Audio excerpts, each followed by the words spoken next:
There you go. I think I'm more just perturbed at the fact that I just had to place the bet for the under, which came in at 36.5. So we gonna play that?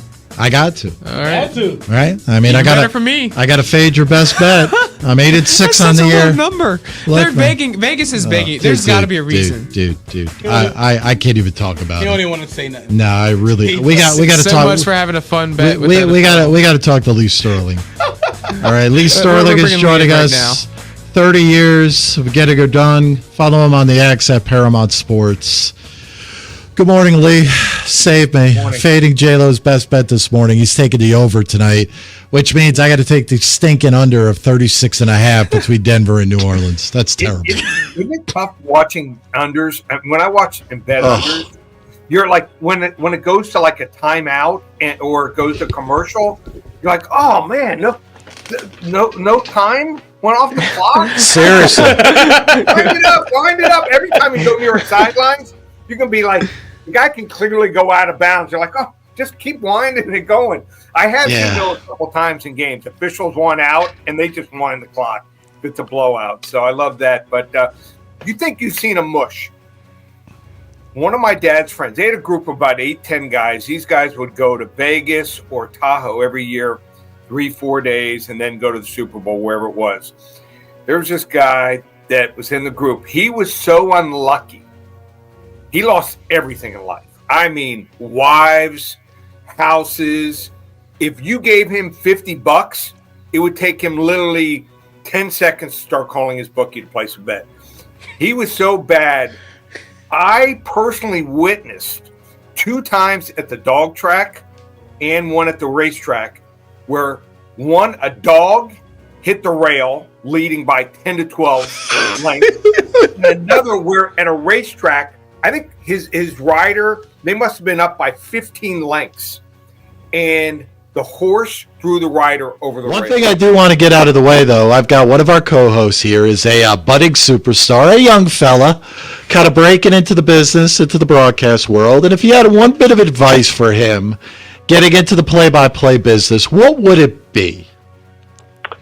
Biggest piece of advice I could give when it comes to play-by-play, everyone will talk about preparation. That's understood. You can't show up to games unless you're prepared. That goes without saying. Everybody will talk about performance. When you get to the game, you got to be at your best. You've got to be locked in. You have to be laser focused. That's also understood. But what can you do when you're not doing play-by-play to get better at play-by-play? Some would say, oh, just do play-by-play of your whole life. No. They'll put you away. They'll put you in a home. If you're walking around the streets constantly talking about what you're doing, they're going to send you upstate, and then we'll never hear from you again. So don't do that. But that's for sure. Pay attention to play-by-play and immerse yourself in it. Watching games, listening to games, taking mental notes, what you like, what you don't like. Be a student of this all the time. There's a game on every single day. You can get it on your radio, you can get it on TV, you can get it on the internet, you can go back and watch old clips of how a play-by-play announcer handled the situation. So that would be my biggest piece of advice. You have to be a student of this, not just today. For the rest of your life, you are studying play-by-play. You're never a finished product. You're always looking for the perfect phrase, the perfect way to handle the situation. And that never changes. No matter how many games you've banked, no matter what stage you've done it on, you're constantly evolving and getting better and working at your craft. And today is the day that maybe you start thinking about it in those terms only. Listening with a critical ear, watching with a critical eye. Well, obviously the Pittsburgh Steelers, which, is this correct? Are you going to be in attendance? I am going to be in attendance. It is my best friend's 30th birthday. We're making the trip to Pittsburgh this weekend. Hi, Nate. Happy birthday. So, yeah, I'm very excited. That's why I'm decked out today. So give me the thoughts on this game.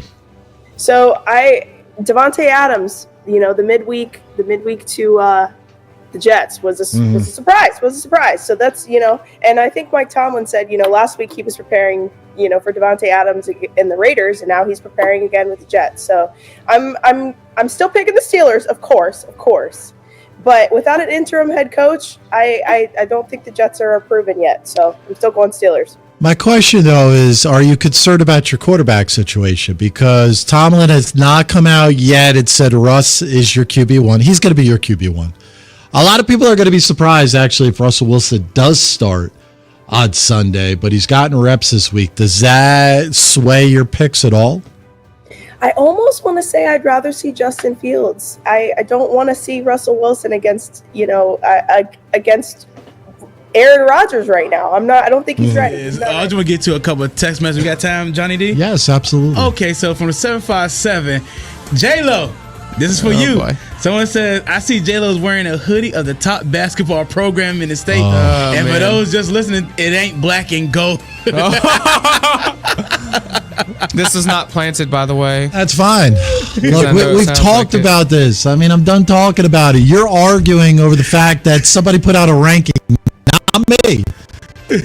National publication. Doo-doo does it You for a are living. endorsing it, though. You're agreeing with interrupting it. me again. You're not allowing me to speak. This is a problem you got. You got to fix it. You got to allow me to speak, and I'm just stating facts. Sometimes facts get in the way of a good J-Lo story. I get it. The bottom line is, national publication, hey, VCU's ranked 41. UVA's ranked, I don't even know, 78. Whatever it is.